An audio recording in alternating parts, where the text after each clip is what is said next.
Good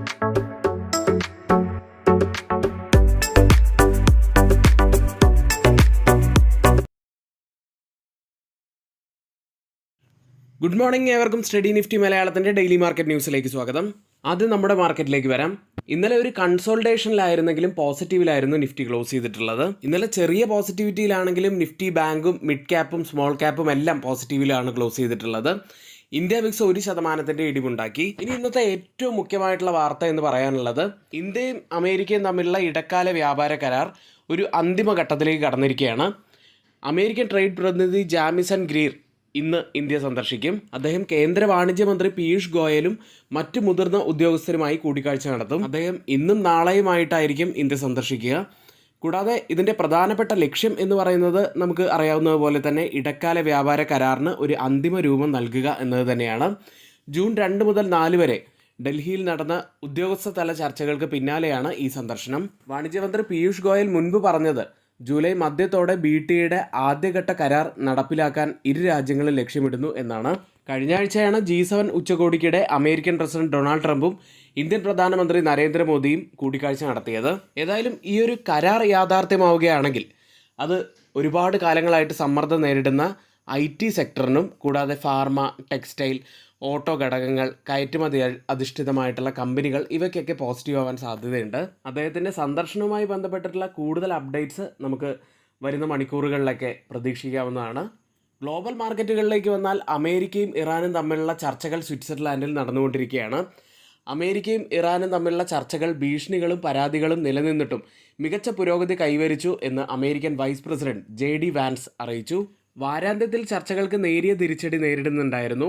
ലെബണനിലെ Israel ആക്രമണങ്ങൾ വെടിനിർത്തൽ കരാർ ലംഘിക്കുന്നതാണെന്ന് ആരോപിച്ച് ഹോർമുസ് കടലെടുക്ക് അടച്ചതായി ഇറാൻ പ്രഖ്യാപിച്ചതിനെ തുടർന്ന് സ്ഥിതിഗതികൾ കുറച്ചുകൂടി സങ്കീർണമായിരുന്നു. ഇതുകൂടാതെ ഇറാന്റെ ഭാഗത്തു നിന്നും ഒരു പ്രസ്താവന വരുന്നത്, ഇറാന്റെ വിദേശകാര്യമന്ത്രി അബ്ബാസ് അറാക്ചി തിങ്കളാഴ്ച പറഞ്ഞത് യുദ്ധം അവസാനിക്കുന്നതിൽ നിർണായകമായിട്ടുള്ള ഒരു പുരോഗതി കൈവരിക്കാൻ സാധിച്ചു എന്നത് തന്നെയാണ്. ഏതായാലും ഇപ്പോഴത്തെ ഈ ഒരു സാഹചര്യങ്ങൾ അനുകൂലമാണെങ്കിലും S&P 500-ഉം നാസ്ഡാക്കും ഇന്നലെ താഴ്ന്ന നിലയിലാണ് US-ൽ ക്ലോസ് ചെയ്യുന്നത്. അമേരിക്കയുടെയും ഇറാന്റെയും ചർച്ചകളിലെ പുരോഗതി നിക്ഷേപകർ സൂക്ഷ്മമായി നിരീക്ഷിക്കുന്നു. കൂടാതെ ഡൗ ജോൺസ് ഇൻഡസ്ട്രിയൽ ആവറേജ് ഇന്നലെ പോസിറ്റീവിലാണ് ക്ലോസ് ചെയ്യുന്നത്. ആരോഗ്യ വ്യവസായ മേഖലകളിലുണ്ടായ ഒരു ഉയർച്ചയാണ് ഇന്നലെ ഡൗ ജോൺസ് പോസിറ്റീവിൽ ക്ലോസ് ചെയ്യാൻ കാരണമായത്. കഴിഞ്ഞ ആഴ്ചത്തെ SpaceXന്റെ ലിസ്റ്റിംഗ് വലിയ തോതിൽ തന്നെ ചർച്ചയായിരുന്നു. ഇന്നലെ IPOയ്ക്ക് ശേഷം SpaceX ഏകദേശം 16.4% ഇടിഞ്ഞു. IPOയ്ക്ക് ശേഷമുള്ള ഏറ്റവും വലിയൊരു ഇടിവ് കൂടിയാണിത്. ഇത്രയും വലിയൊരു ഇടിവുണ്ടായിട്ടും ഇപ്പോഴും സ്റ്റോക്ക് IPO വിലയേക്കാൾ മുകളിലായിട്ട് തന്നെയാണ് ട്രേഡ് ചെയ്യുന്നത്. US-ൽ ലിസ്റ്റ് ചെയ്ത ഇന്ത്യൻ കമ്പനികളുടെ പ്രകടനത്തിലേക്ക് വന്നു കഴിഞ്ഞാൽ ഡോക്ടർ റെഡ്ഡി ലബോറട്ടറീസ് 4.5% മുകളിൽ ഇന്നലെ ഉയർന്നു. മറ്റ് സ്റ്റോക്കുകളിലേക്ക് വന്നു കഴിഞ്ഞാൽ ഇൻഫോസിസ് 1.8% നേട്ടത്തിലും വിപ്രോ 0.2% ഇടിവിലും, ബാങ്കിങ് സൈഡിൽ ICICI ബാങ്ക് 2%, HDFC ബാങ്ക് 0.1% നേട്ടത്തിലാണ് ക്ലോസ് ചെയ്യുന്നത്. അടുത്തതായി നമുക്ക് നമ്മുടെ ഏഷ്യൻ മാർക്കറ്റുകളിലേക്ക് വരാം. ഏതായാലും ഏഷ്യൻ മാർക്കറ്റുകളിലും ഒരു മിക്സഡ് ആയിട്ടുള്ള അവസ്ഥയാണ് ഇന്ന് കാണാൻ കഴിയുന്നത്. ജപ്പാൻ മാർക്കറ്റ് നിക്കി 0.2% ഇടിവിലും, കോസ്പി മാർക്കറ്റ് 1.8% ഇടിവിലുമാണ് ട്രേഡ് ചെയ്യുന്നത്. ഗിഫ്റ്റ് നിഫ്റ്റി 24,123 എന്ന നിലയിൽ 23 പോയിൻറ്റ്സ് ഉയർന്നാണ് ട്രേഡ് ചെയ്യുന്നത്. അതായത് ഇപ്പോഴത്തെ ഈ ഒരു നില വെച്ച്, ഇപ്പോൾ സമയം 7 മണി കഴിഞ്ഞ് 15 മിനിറ്റാണ്. ഇപ്പോഴത്തെ ഈ ഒരു നില വെച്ച് നിഫ്റ്റിയിൽ ഒരു മ്യൂട്ടഡ് ഓപ്പണിങ്ങിനാണ് സാധ്യത കാണുന്നത്. ഇനി നമ്മുടെ ഡൊമസ്റ്റിക് മാർക്കറ്റിലേക്ക് വരുമ്പോൾ ഇന്ന് പ്രധാനപ്പെട്ടതായി വരുന്ന ഒരു വാർത്ത ഇന്ത്യയുടെ കോർ സെക്ടർ വളർച്ച തന്നെയാണ്. 7 മാസത്തെ താഴ്ന്ന നിലയിലായിട്ടാണ് ഡാറ്റ ഇന്നലെ പുറത്തു വന്നത്. മെയ്യിൽ 2026-ൽ കോർ സെക്ടർ വളർച്ച 0.5% കഴിഞ്ഞ 7 മാസത്തിനിടയിലെ ഏറ്റവും താഴ്ന്ന നിരക്കാണിത്. ഇവിടെ പ്രധാനമായിട്ടും ഇടിവ് രേഖപ്പെടുത്തിയ 5 മേഖലകൾ ഏതൊക്കെയാണെന്ന് വെച്ചാൽ കൽക്കരി, ക്രൂഡ് ഓയിൽ, പ്രകൃതിവാതകം, റിഫൈനറി ഉൽപ്പന്നങ്ങൾ, വളം തുടങ്ങിയവയായിരുന്നു. എന്നാൽ വളർച്ച രേഖപ്പെടുത്തിയ സെക്ടറുകൾ നമ്മൾ പ്രത്യേകം ഒന്ന് ഫോക്കസ് ചെയ്യുക.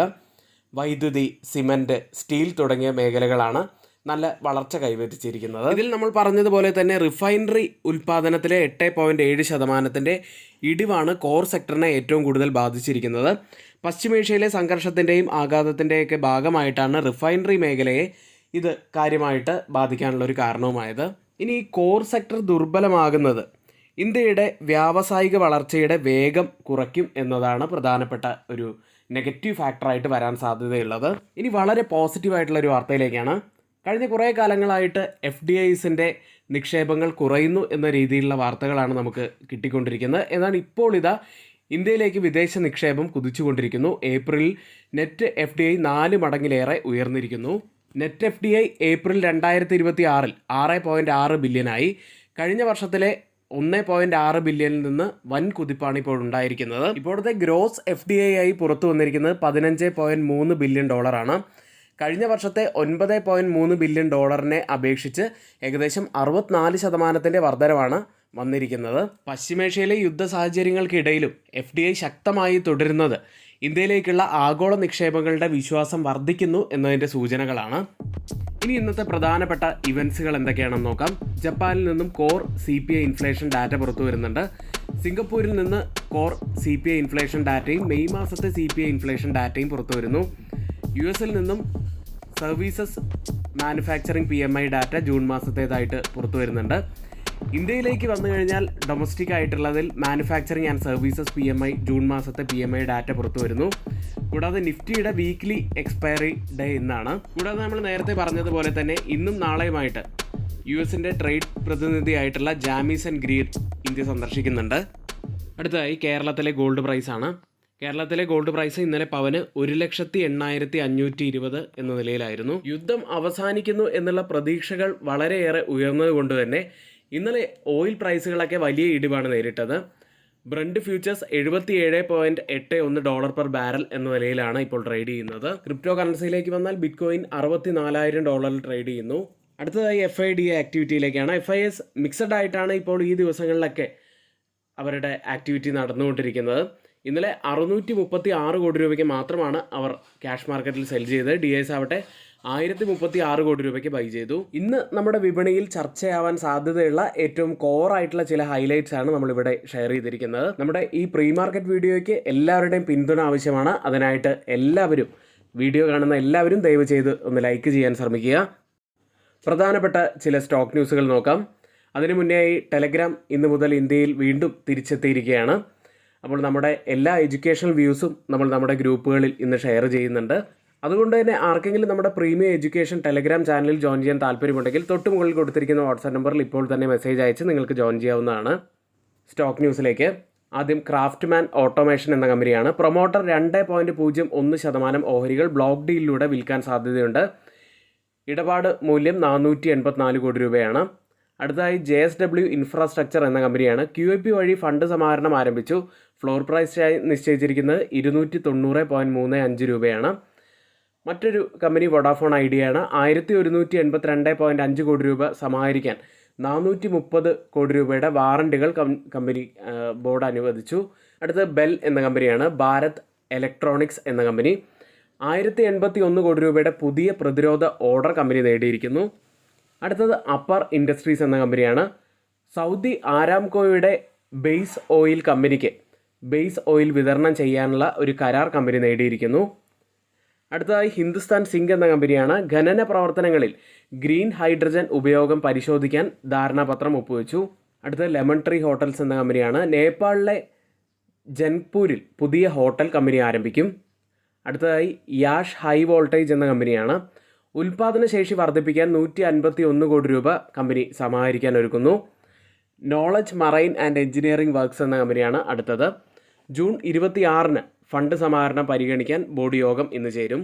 അടുത്തതായി സ്റ്റോക്ക് മാർക്കറ്റിൻ്റെ ബിഗിനേഴ്സിനായിട്ടുള്ള ബേസിക് കോഴ്സിൽ ആർക്കെങ്കിലും ജോയിൻ ചെയ്യാൻ താല്പര്യമുണ്ടെങ്കിൽ ഇപ്പോൾ തന്നെ തൊട്ട് മുകളിൽ നമ്മൾ കൊടുത്തിരിക്കുന്ന ഈ വാട്സാപ്പ് നമ്പറിൽ ഒന്ന് മെസ്സേജ് അയച്ച് നിങ്ങൾക്ക് ജോയിൻ ചെയ്യാവുന്നതാണ്. Fundamental analysis, technical analysis, chart reading, കൂടാതെ OI അനാലിസിസ്, ഓപ്ഷൻ സ്ട്രാറ്റജീസ് എന്നിങ്ങനെയെല്ലാം നമ്മൾ ഈ ക്ലാസ്സുകളിലൂടെ കടന്നു പോകുന്നതാണ്.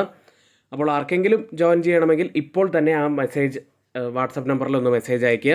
ഇന്നിവിടെ നമ്മൾ പറഞ്ഞ എല്ലാ കാര്യങ്ങളും ഏറ്റവും ഓതറൈസ്ഡ് ആയിട്ടുള്ള സൈറ്റുകളായ Moneycontrol, Mint, Reuters, CNBC, Financial Express, Indian Express തുടങ്ങിയ മാധ്യമങ്ങളിൽ നിന്നും എല്ലാം എടുത്തിട്ടുള്ളതാണ്. മറ്റുള്ളവയെല്ലാം നമ്മുടെ വ്യൂസ് മാത്രമാണ്. ഒരിക്കലും റെക്കമെൻഡേഷൻ അല്ല, നിങ്ങളുടെ എഡ്യൂക്കേഷണൽ പർപ്പസിന് വേണ്ടി മാത്രമാണ് ഷെയർ ചെയ്യുന്നത്.